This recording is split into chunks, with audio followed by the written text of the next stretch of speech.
bastante. Hemos comprendido cómo calcular la media, cómo identificar la mediana, cómo establecer cuartiles y cómo calcular la moda.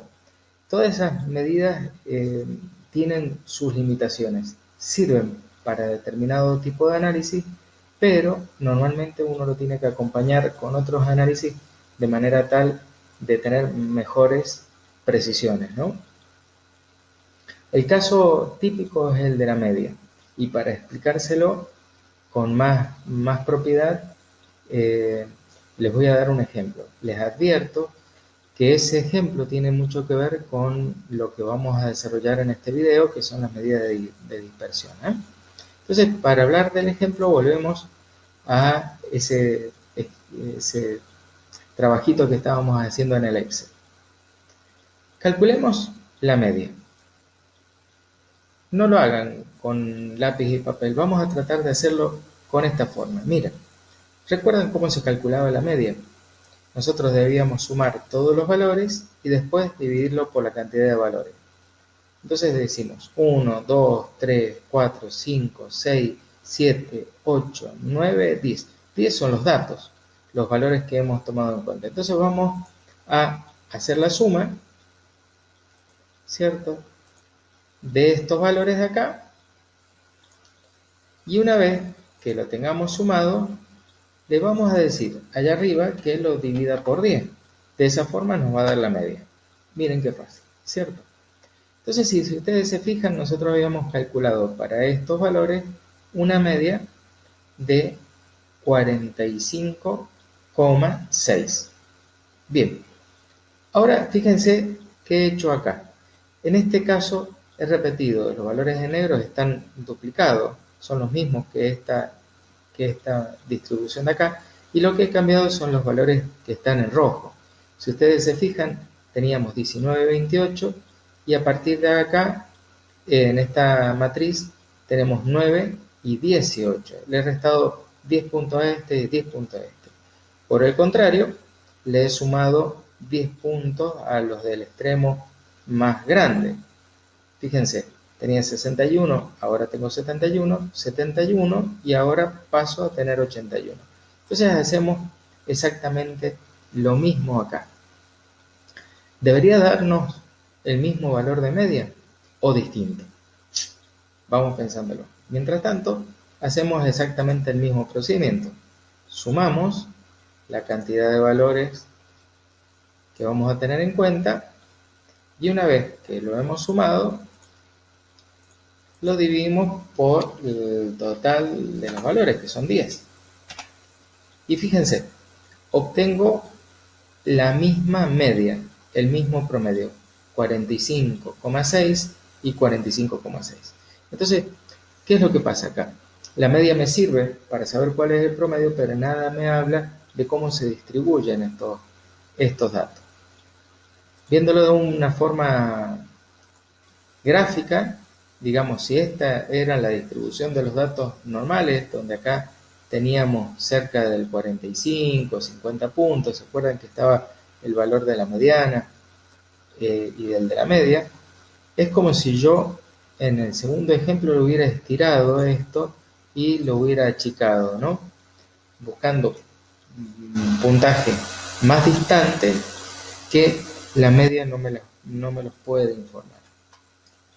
Para eso se usa las medidas de dispersión, que son las que tenemos acá. Las medidas de dispersión buscan representar de alguna manera cuánto se separan los valores unos de otros. Y tenemos, por decirlo, dos grupos. En primer lugar, el rango o recorrido, ¿no? El rango recorrido hace referencia a la cantidad de puntos que hay entre el valor más chico y el valor más alto, ¿no? Si leemos la definición, dice así. Habla de la diferencia que existe entre el mayor y el menor dato que toma la variable, ¿no? Por ejemplo, si nosotros tenemos esta distribución de datos podría haber borrado eso. Tenemos que identificar cuál es el valor más chico, que sería 111, y el valor más grande, que en este caso sería 141. Hacemos la resta y que en este caso son 30 puntos, el rango o recorrido es igual a 30. Bien. Ok, ¿qué pasa en el caso de la varianza? Bueno, la varianza está muy familiarizada con la desviación típica o desviación estándar que mencionamos acá. De hecho, la mayoría de las veces se usa la desviación estándar porque esta se expresa con un valor elevado al cuadrado que hace poco conveniente su uso la mayoría de las veces. ¿Qué es lo que mide la varianza? Mide la dispersión de los datos respecto de la media. Por eso le decía, la media como medida de tendencia central es uno de los datos más importantes que nosotros tenemos que aprender a interpretar. La varianza mide cuánto se van separando el resto de los valores respecto de esa media. Por lo tanto, en el ejemplo que dábamos recién, al tener datos más dispersos, más alejados, vamos a volver acá. Como en este caso que tenemos datos más dispersos, más alejados que esto, ¿sí? Aumentaría la desviación estándar y aumentaría la varianza. Vamos a terminar de entender esto para después ir a la parte práctica, ¿eh?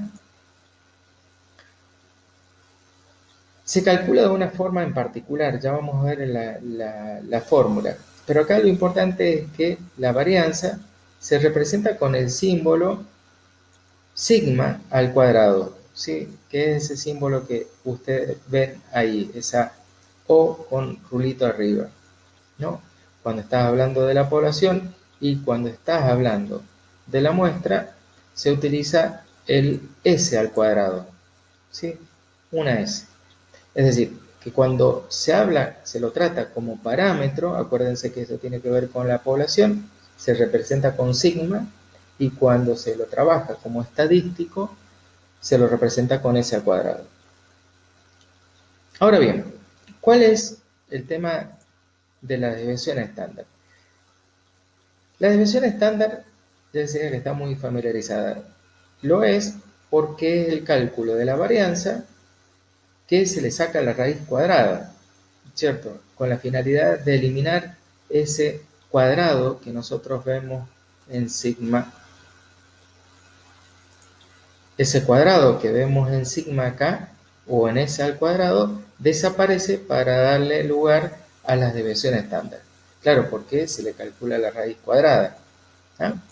Y se representa otra vez con sigma, simplemente cuando estamos hablando del parámetro, es decir, cuando estamos hablando de la población, y con S cuando hablamos de la muestra. Otra medida de dispersión, siempre en relación de la media, cuánto se van distanciando los datos, ¿eh? Y finalmente tenemos el coeficiente de variación, que esto es muy útil cuando nosotros queremos comparar dos distribuciones de datos, ¿no? Un dato que me da una determinada media y una determinada desviación estándar comparado con otros datos que me dan una media y una desviación estándar, ¿eh? Entonces, vamos a ver esto de una manera práctica, ¿cierto? ¿Cómo sería? Calculemos la desviación estándar, que es la que más frecuentemente se usa.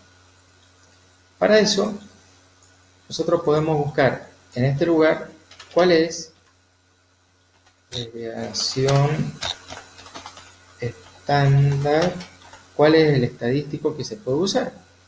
Y acá nos va a decir, a ver, este de acá calcula la desviación estándar a partir de toda una población. Ok, es el que nosotros podemos usar, ¿cierto? Calcula la desviación estándar de una muestra. Nosotros estamos, supongamos, trabajando con una muestra porque hemos puesto acá el valor S. ¿Sí? Si fuera de la población, acuérdense, sería sigma. Entonces vamos a usar esa función. Esa función que la calcule a partir de estos datos. Nos da una desviación estándar de 16,49. No tengan en cuenta los otros decimales. Le vamos a calcular ahora a esta distribución de datos. Desviación estándar de estos datos. Miren cómo aumentó la desviación estándar. 22,48 contra 16,49. Esto fue porque en la distribución de estos datos estuvieron los datos más dispersos, más alejados de la media. ¿Vieron? Antes teníamos un 19, ahora se nos fue al 9, se nos fue 10 números más chicos. Y con el segundo número igual, 10 números más chicos, o sea, se nos corrieron los números.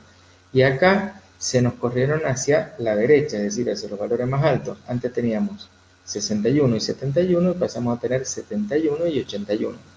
Eso hace que aumente la desviación estándar.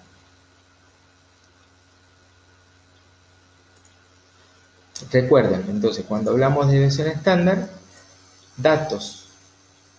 Una desviación estándar haría que esto se comprimiera, se hiciera más chiquito, las colas de la distribución son más chiquitas, y una desviación estándar haría que esto se alargara, fuera más largo. ¿Ah? Bueno, chicos, por ahora llegamos acá.